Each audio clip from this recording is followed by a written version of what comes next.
Hello, everybody. Apologies for the late change to the schedule for today. I was hoping to make it in person to this evening's class, but unfortunately, I have been suffering from the flu for the past week and I'm not over it yet. So instead, I'm going to record the first part of tonight's topic, one of two topics, and then we'll do the other topic over Teams at 6 o'clock this evening. So the first thing I wanted to discuss with you was the evolution of energy and climate policy in the EU.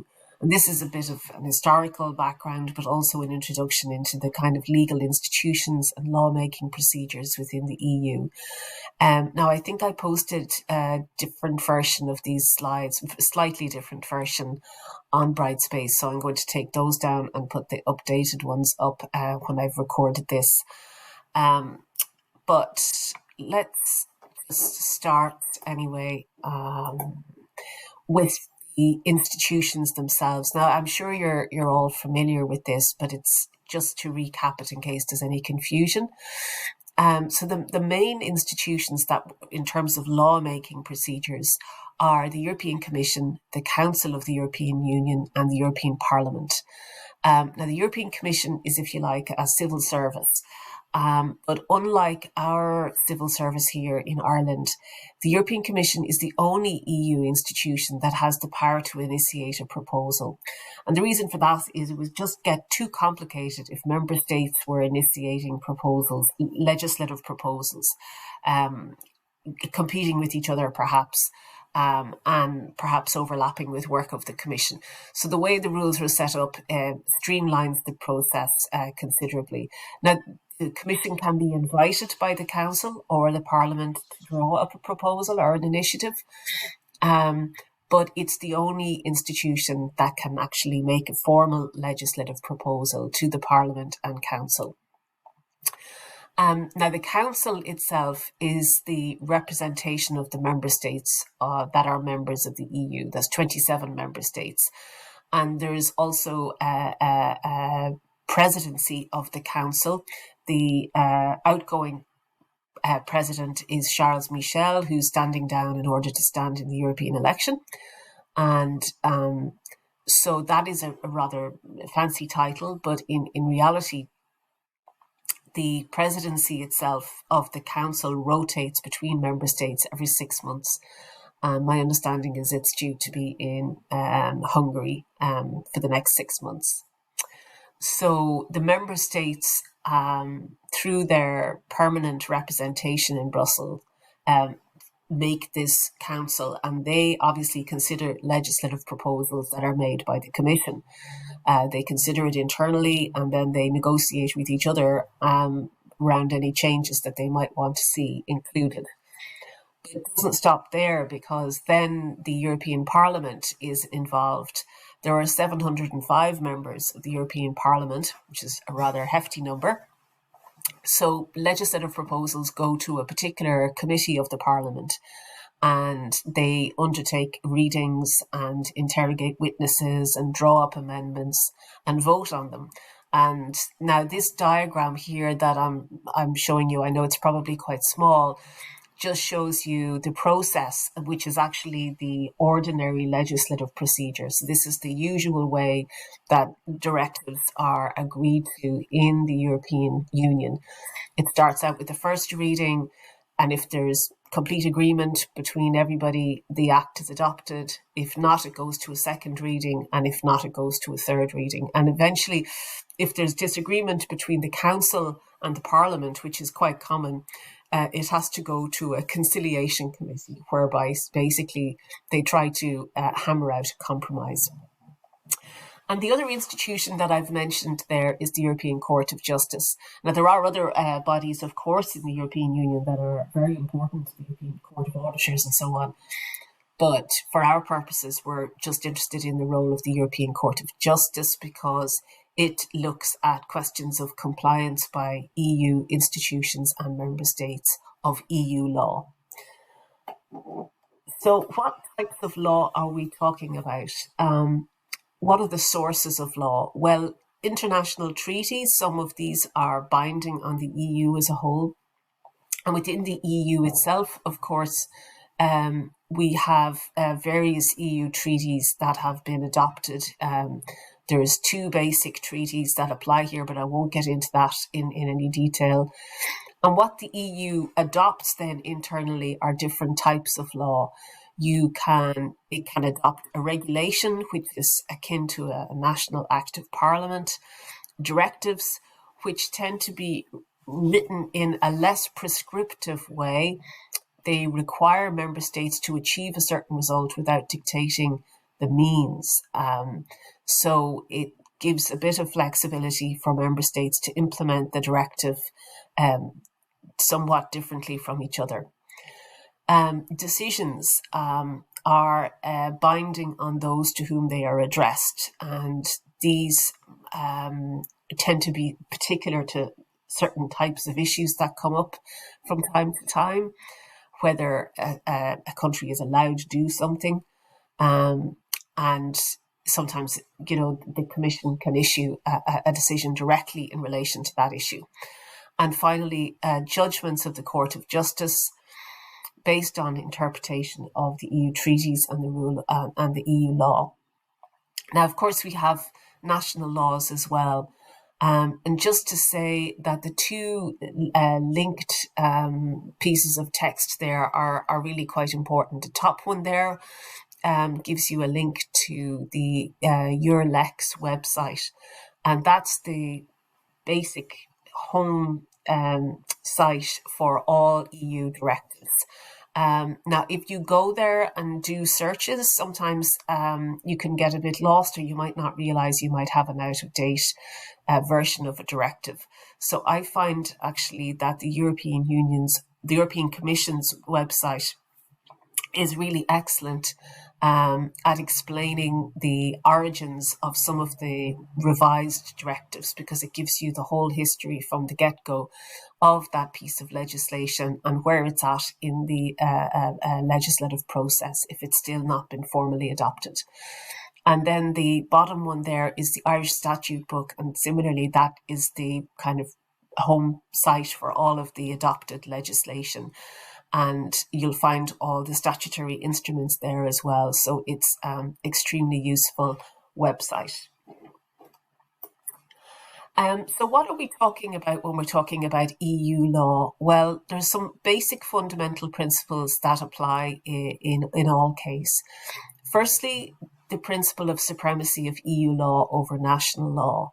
Now, this, if you think about it, makes a lot of sense, because you couldn't have the EU trying to legislate and at the same time member states saying, oh, we've adopted our own legislation around that. Thanks very much. We don't want the EU version. It just wouldn't work. The whole idea behind the EU is to have coordination, cooperation, and coherence across member states in those areas in which the EU has competence to legislate. So once the EU adopts a directive, it overrides any national legislation. The second principle, I'm sorry for my bullet point there may not make this terribly clear, is the principle of subsidiarity. The EU can only legislate in areas for which it has competence, and it doesn't have competence in absolutely every policy area. National legislation is still the most important area, probably for things like public health and for social policy, for housing policy. So the EU doesn't necessarily have competence to issue directives in respect of everything that we think is important. They have very particular functions, or it has very particular functions as set down in the treaties. And environmental areas, sustainability, energy policy is one of those critical areas. The third principle is the principle of direct effect. Now, this doesn't really apply too much to us when we're looking at the various directives, but it refers to the ability of a piece of European Union legislation to be enforced by an individual in a court of a member state under very specific conditions. So, for example, the article has to be clear, it has to be expressed negatively, it has to be unconditional, no reservation on the part of member state, and so on and so forth. So it is possible for an individual to insist that a piece of EU law is implemented directly. However, that's quite rare now. What does tend to happen is that if people want to challenge something, they have to go through the court procedures, the legal procedures, the litigation procedures that are available at domestic level. And then if they're not satisfied, or if there's a question of law that arises, questions can be referred to the Court of Justice, and cases can go all the way to the Court of Justice, including cases of compliance. So, for example, Ireland has been before the European Court of Justice a number of times over environmental non-compliance. So, decision making then, I mentioned there at the very beginning when I was describing the institutions, the law-making procedures. So this procedure that's followed between the Commission, the Council and the Parliament is called the ordinary legislative procedure. It used to be called co-decision for those of us who were around in the days of the Lisbon Treaty. And this is the procedure followed for most EU lawmaking, and especially in the area of environment and climate law. What happens is the European Commission submits a proposal to the Council and the Parliament, and then the Council and the Parliament adopt it, either at the first reading or the second reading. And if the two institutions don't reach an agreement after the second reading, a conciliation committee is convened. And if the text is agreed, then, and if it's acceptable to both institutions, a legislative act is adopted. And there's lots of recent examples of really, to the wire wrangling over the finer details of certain directives. For example, the nature restoration law, which was hammered out by a conciliation committee. And it gets very political when it gets to that stage. There was another good example there that I listed, that example of the energy performance in buildings directive that was being stewarded through the Parliament by Ciarán Cuffe, who's an Irish Green Party MEP and former lecturer at DIT at TU Dublin. And he had a really torturous time trying to push the Parliament's amendments through, and eventually not all of them were adopted. So it can be a very frustrating procedure, but it's designed under various treaty reforms to ensure that the Parliament, remember all 705 of them, aren't just a talking shop, that they have a real active role in the legislative procedure. So the combined efforts, if you like, of the member states through the Council and the Parliament have their stamp on any given directive.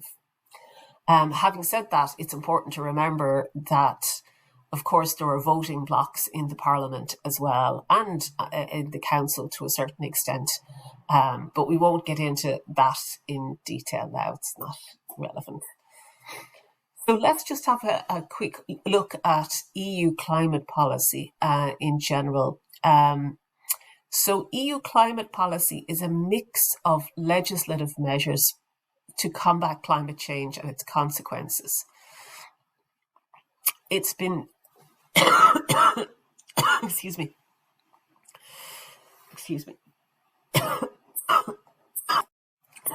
So EU, apologies. EU climate policy is a mix of these measures, and it's been heavily influenced by the engagement of the European Union in the international negotiations following the adoption of the UN Framework Convention on Climate Change and the lead up to the Kyoto Protocol, particularly. So the EU climate policy is mainly built on, and has been largely built on, targets for greenhouse gas reductions, for renewable energy consumption, so increasing the rate of renewable energy consumption in the various end-use sectors, and for energy efficiency, which in turn should improve energy security. But in addition to that, the EU has various instruments, including emissions trading and emission standards, to reach its climate targets in a way that stimulates cost effectiveness and takes into account solidarity between its member states. And those principles are really important in the EU context. The EU is very wedded to the idea of sustainable growth or green growth. And it doesn't want to make its products and services uncompetitive on global markets by adding excessive burdens that would make the EU less competitive. In addition, it treats the question of solidarity between member states as a key priority. In other words, it can't introduce legislation, or it doesn't want to introduce legislation that will be particularly difficult for some member states to achieve because of their climatic considerations or because of their comparative lack of capacity or wealth or whatever. So it tries to, balance the interests of all the member states and their concerns when it adopts legislation. So the primary goal is to reduce greenhouse gas emissions and to secure energy supply.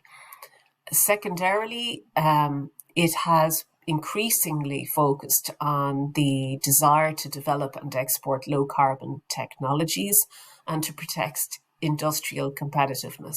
And when we come to look at the EU Green Deal, you can see how important that sense of the EU as a leading innovator in clean technology and green growth industries is. Now, following everything that's happened since 2020, I'm not sure to the degree to which the EU has achieved that. Really, an awful lot of the clean technology that's being installed in Europe is being imported from largely China. However, you guys will probably be the expert in that area, not me. The EU politically has led in international climate negotiations and has, played a pivotal role, I suppose, in bringing together some of the high-income OECD member states along with it. So back in 2014,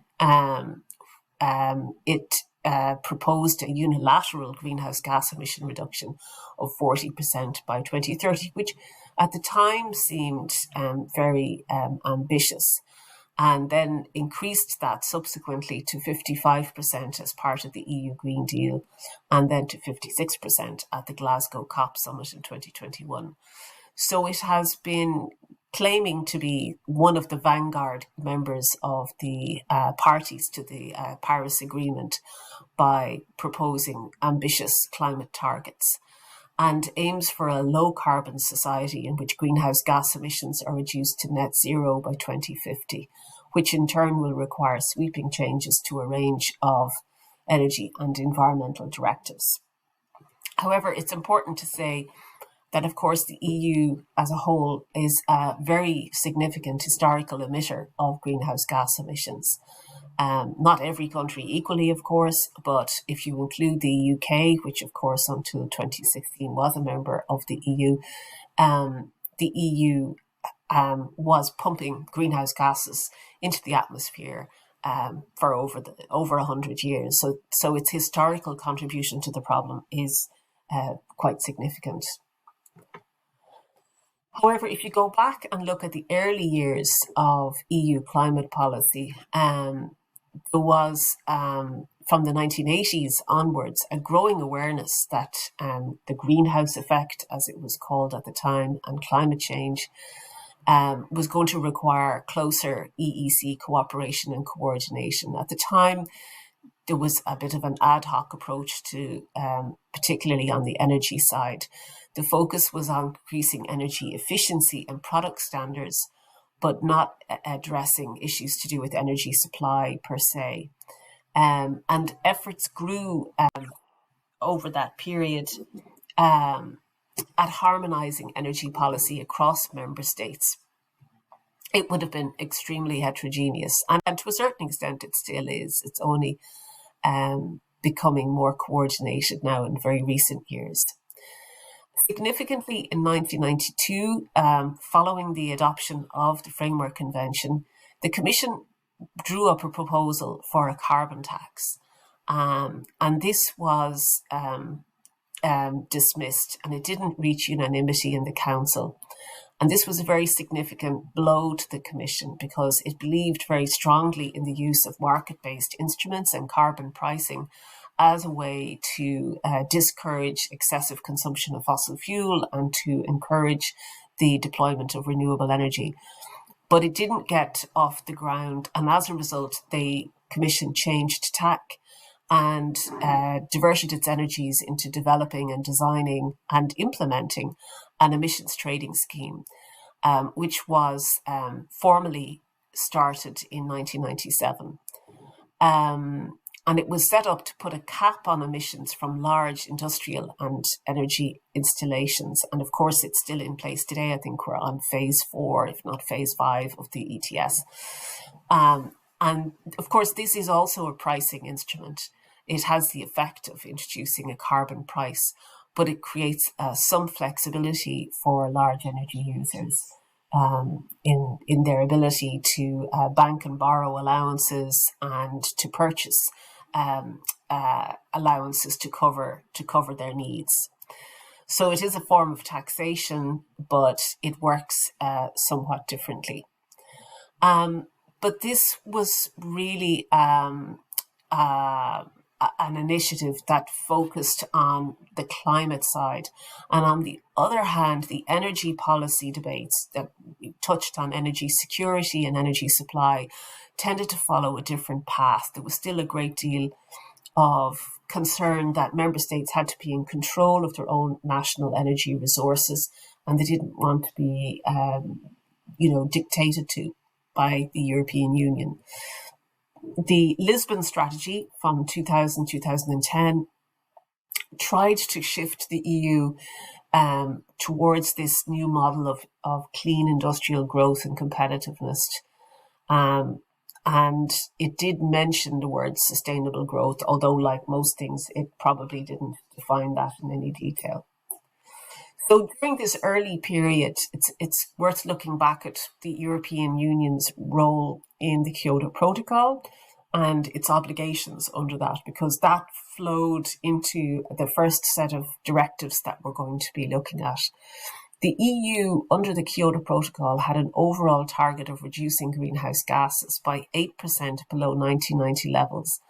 And there was a kind of period of time between 2010 and 2012, during which the European Union was supposed to achieve that 8% reduction. Now, that target in turn was then spread out across all the member states. And in fact, Ireland during that period had a 13% plus target, if you like. So we weren't expected to reduce emissions. And the 6 gases that are covered by the Kyoto Protocol are carbon dioxide, nitrous oxide, methane, and the 3 fluorinated industrial gases. So arising from the Kyoto Protocol, we saw a number of new directives being brought forth. Firstly, we saw the directive establishing the emissions trading scheme. We saw the directive on the promotion of electricity produced from renewable energy sources in the internal electricity market. And that was a significant enough beginning for that move.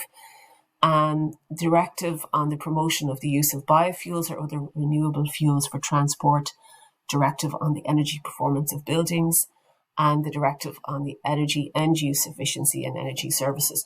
So this is the beginning of a wave of legislation, some of which it's been constantly updated ever since, some of which is recast. So when you see directive such and such a number recast, that means that in order for it to become readable, they didn't amend the last version. They simply rewrote the text into a new directive, give us a new number, and it just makes it easier to read and to follow.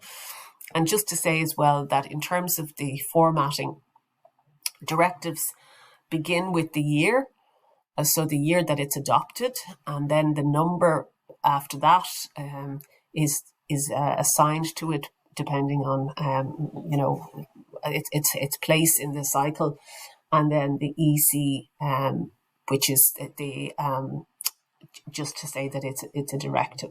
Sometimes regulations will have a similar numerical title like that as well. And if you put those numbers into the your Alexa website, it should bring you up the text of the directives in their entirety, but you can also search for them on the European Commission's website. So following on from the first commitment period, as I said, the first commitment period ended in 2012. There were negotiations begun to agree a second commitment period. It was only ever intended that the first commitment period would be one of a number of commitment periods. So there was constant negotiations at international level to devise additional commitments that would apply to the EU. So remember, the first one, 2012, minus 8%. And by 2009, the EU Energy and Climate Package was adopted, revising all the targets and directives that I listed on the earlier slide. Now, it's just important to bear in mind that this is still at a time when 2 degrees of warming was considered to be the threshold that had to be stayed below. The scientific understanding was that global warming should be limited to no more than 2 degrees. And that influenced the kind of policies that the EU was proposing at international level and also domestically within the EU itself. So IPCC AR4, which came out in 2014, acknowledged that developed countries should lower their emissions by between 10 and 40% by 2020 for reasons of equity. But in fact, the EU did not adopt that position. It instead, in 2007, agreed a set of targets called the 2020-20 target. So by the year 2020, they set a target for reducing greenhouse gas emissions by 20% for all 6 gases, increasing the share of renewable energy sources in the energy mix to raise to 20%, and energy efficiency shall be improved by 20%. So it's a kind of handy shorthand, but the reality is that setting the target for 20% was really considerably lower than what was recommended by the Intergovernmental Panel on Climate Change for equity reasons, to allow developing countries increase their share of energy consumption. So that energy and climate package then had to be distributed again across the member states. And this time Ireland got a much more ambitious target of 20% reduction for the non-ETS sectors. And that was quite a shock to the system, because if you remember, Ireland was recovering from the financial crash. Actually, in 2009, Ireland was still in the middle of it. And it was probably felt that, you know, this target could be achieved, perhaps because the economy was tanking, or perhaps because it was just time for Ireland to step up. But either way, it was, you know, there's a very clear and transparent mechanism for working out what country shares should be based on population and GDP and so on. And this target proved to be deeply unpopular with successive Irish governments, who publicly queried how it had been arrived at. And this was, you know, during a period when Ireland had virtually no climate policies in place. So there was no effort being made to achieve it. And the policy was to basically complain about the fact that this high target of 20% reductions had been landed on Ireland. So there was 4 main pillars to this new energy and climate package. Comprehensive reforms of the Renewable Electricity Directive, comprehensive reforms of the ETS Directive, inclusion of the non-ETS sector via the effort sharing decision. So this time the target setting is much more specific at the different sectors. So anything that's not in the European emissions trading could include, for example, buildings and transport, and public buildings as well. And the introduction at the time of the first directive dealing with sequestration of carbon dioxide in the underground. So that was adopted in 1929.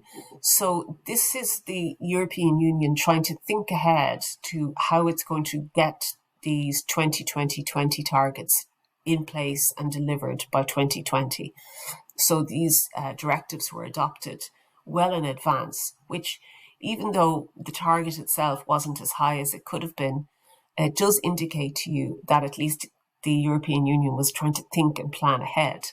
Because unfortunately, that is where we fell down in Ireland. In terms of cost effectiveness, I think you can't overestimate the importance that the European Union put on this point.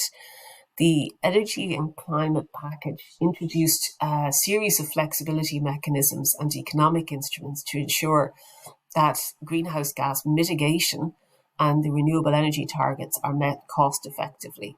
So they wanted to make sure that these changes in the energy system were going to be introduced as cost effectively as possible.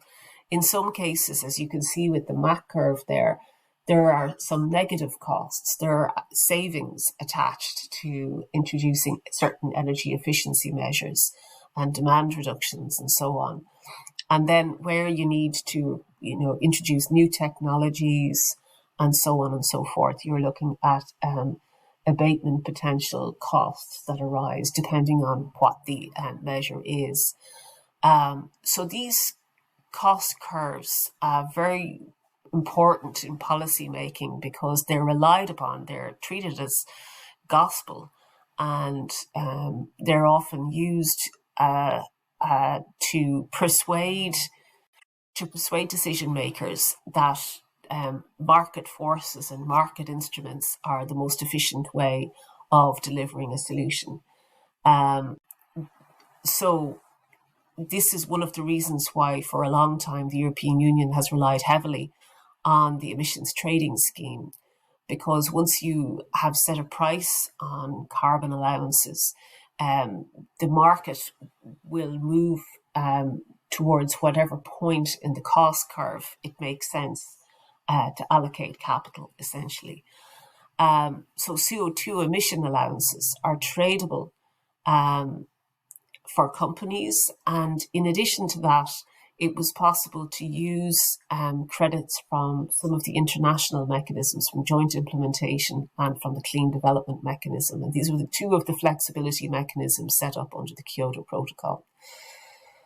And in addition to that, under the Renewable Energy Share Directive, the three cooperation mechanisms, statistical transfers, joint projects and joint support schemes, ensure flexibility to enhance cost effectiveness. Now, this is statistical transfers between member states.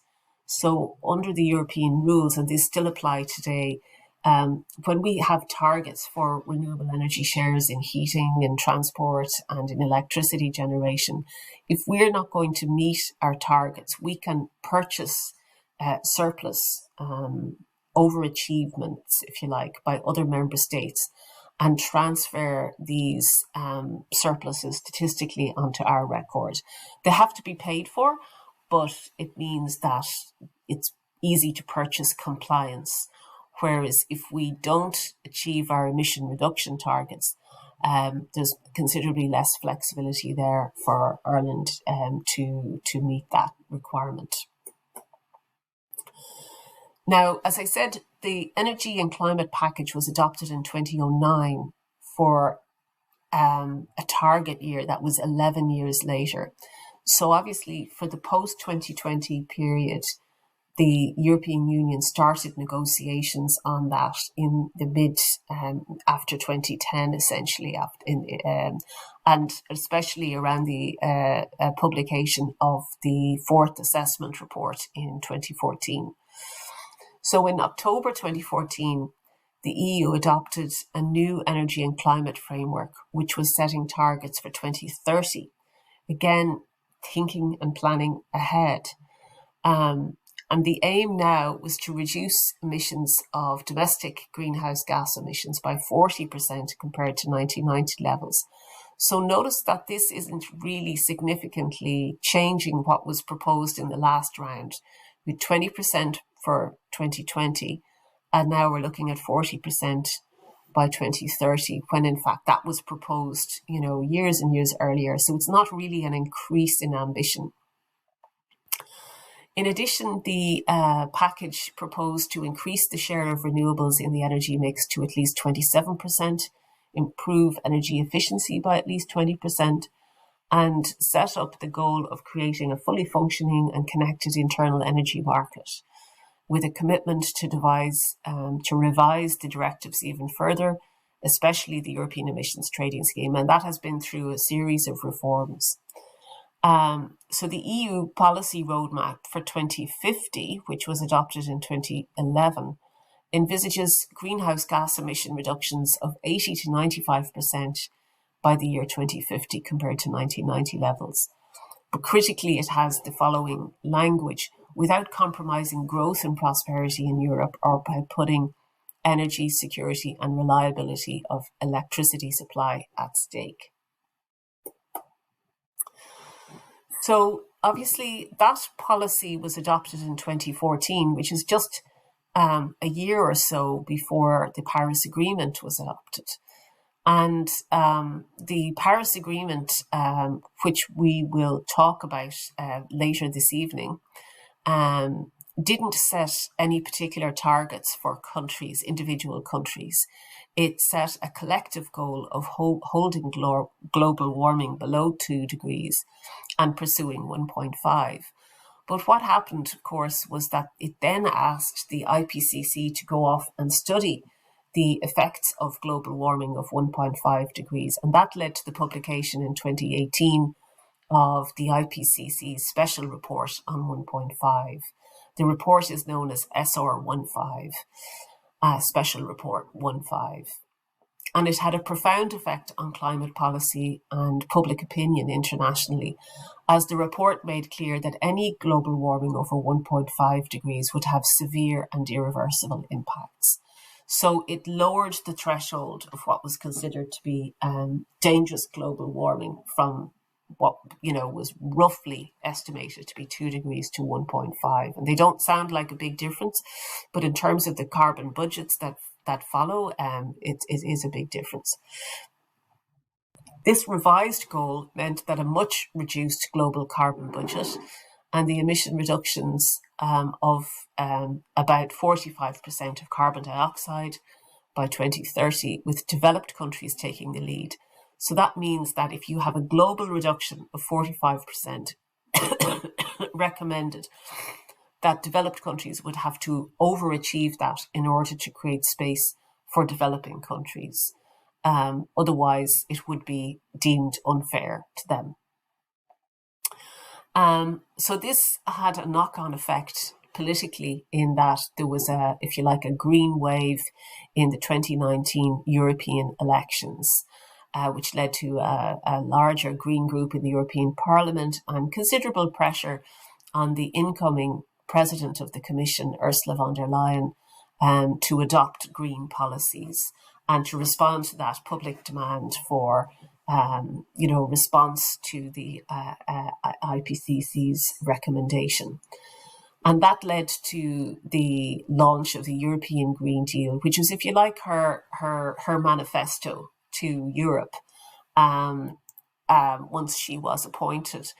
And it's a very interesting document, and I'm going to actually look for some reviews of progress that the European Commission has made in implementing it, because some of the measures, unfortunately, that are in it got stuck. They got stuck in the legislative process, or they got stuck with various member states.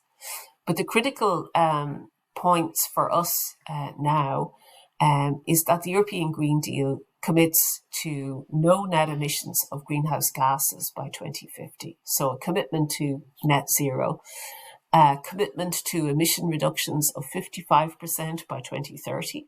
So that's increasing it from the 40%. A commitment to decoupling economic growth from resource use and also to the circular economy. A commitment to just transition, which, is a recognition of the disruptive nature of the energy and climate transition. And it also set out a European Green Deal roadmap and listed out all the various energy and climate laws that would have to be revised to ensure that they matched this 55% target. So just to summarize the main directives that were going to be affected by the Green Deal that would have to be revised and updated. Well, firstly, the ETS directive, it was proposed to expand it, but also to reform it. And there's been lots of reforms to the ETS in recent years. It proposed a new EU law, climate law, setting 2050 as the target year for reaching net zero, and that has been adopted. A new effort sharing regulation, setting out the distribution of greenhouse gas reduction targets by member state for the non-ETS sectors. Carbon border adjustment tax, that is going through the process at the moment, and that will be imposed, if you like, as a tax on imports that are carbon intensive, to ensure that European goods are not being outcompeted by polluting imports, essentially. Revised accounting rules for the forestry sector, renewable energy and energy efficiency directive reforms, and emissions performance on cars to align them with the goal of achieving net zero. So this is about basically trying to increase the vehicle standards and just, push the industry in the direction of battery operated electric vehicles. The Commission also proposed legislation around green investments, which is the taxonomy directive, so that everybody would know what we were talking about when we talked about what a sustainable investment was, that there are some legal definitions and terminology around these things. The circular economy, a mobility strategy, hydrogen and offshore renewable energy strategies, of course, the biodiversity strategy and the farm to fork strategy. And that isn't even all of it. There's so much more. And in fact, you could argue that the biodiversity and farm to fork don't even belong in the energy and climate package, but they're a very significant part of the Green Deal. And that's where a lot of the trouble has actually, been found in relation to winning the hearts and minds of the farming community and getting some of those key pieces of legislation over the line. Some of them didn't make it, and some were watered down very considerably. So just to start wrapping up, energy policy, unlike other policy areas, whether waste management and the like, was slow to harmonise. It was difficult to get coordination across member states on the policy front. And initially the focus was very much on internal electricity and energy markets and the liberalisation of electricity markets as a means of breaking down those kind of national borders. It's always been seen that a policy mix was critical to success. In other words, you wouldn't be just relying on one measure. You'd need a variety of approaches to try to reduce greenhouse gas emissions. A mix of push and pull measures, essentially mix of carrots and sticks, different types of incentives and regulations to drive technological innovation and encourage the investment in cleaner technologies. There's a high-level focus still on green and sustainable growth strategies, and a concern that the EU mustn't adopt legislation that might impact on its competitiveness.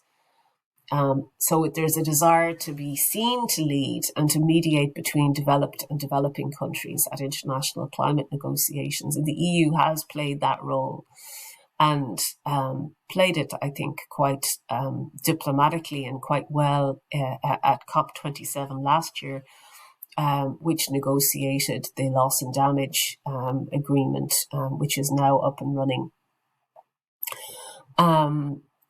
And policy research studies show that in the area of policy tension or disagreement, the EU tends to go with the positions of the least ambitious member states. So in other words, it takes the consensus approach very seriously. So if one individual member state has a big problem with something, the process inevitably slows down. You can see that, for example, in relation to the proposed granting of funding to Ukraine, because Viktor Orban of Hungary doesn't agree with it, that has held up a quite sizable financial package, because the member states don't like to override each other. And that has occasionally led to laggard states having a drag effect on the ambition of the EU as a whole. And because of its unique institutional design under the treaties, the Commission can act and plan strategically and over the long term, unlike member states, as it's not directly accountable to the European electorate. So when we're looking at these areas of EU policy and going back over the history of certain directives, it's just useful to bear that in mind. In Ireland right now, we're playing a really incredible catch-up game, trying to do in the space of about 7 years what really takes about 15 years in terms of greenhouse gas emission reduction and policy planning.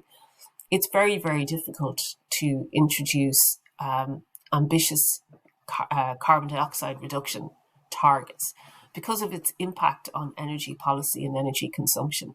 It's very difficult to do it in the short term without it being punitive in some way. But the Commission has this very unique ability, and because of its legislative function as initiating legislation, it can be thinking long term. In addition to that, you also have a European Scientific Advisory Board, which is also now in place to advise the Commission on long-term EU climate policies and targets. So just to wrap up really a few general points. First of all, the European Parliament has become more important over time in terms of its functions, powers, committees and political makeup. The Parliament is also partly responsible for electing the President of the Commission. It has a role. So its political composition does matter. And it's likely that if we see a radical shift to the right in the next set of European Parliament elections, that could lead to the backsliding effect or a rowing back on some of these Green Deal commitments. So some of the people who are writing about EU climate policy have noted that exogenous shocks, for example, COVID, and then the war in Ukraine, provide windows of opportunity for stepping up ambition in the EU, because otherwise it tends to go about things in a rather boring, bureaucratic, pedantic way. But in fact, the shocks that came about as a result of COVID and the war in Ukraine did actually push the EU forward in terms of its ambitions.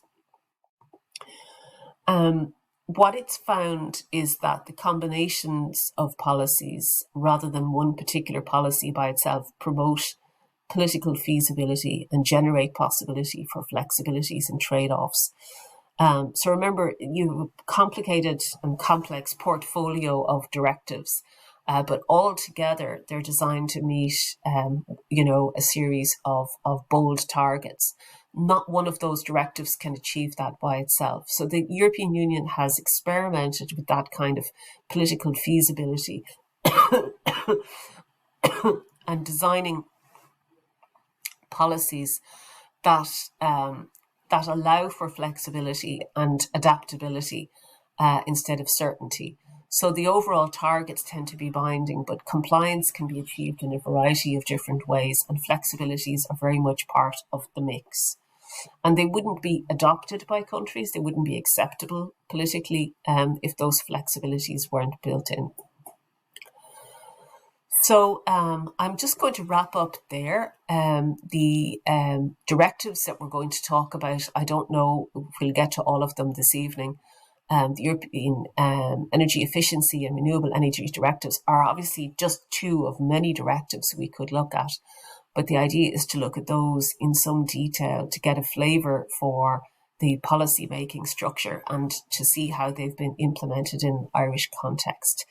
So I'll wrap up there. Apologies for all the coughing in the middle, and I look forward to seeing you all later this evening.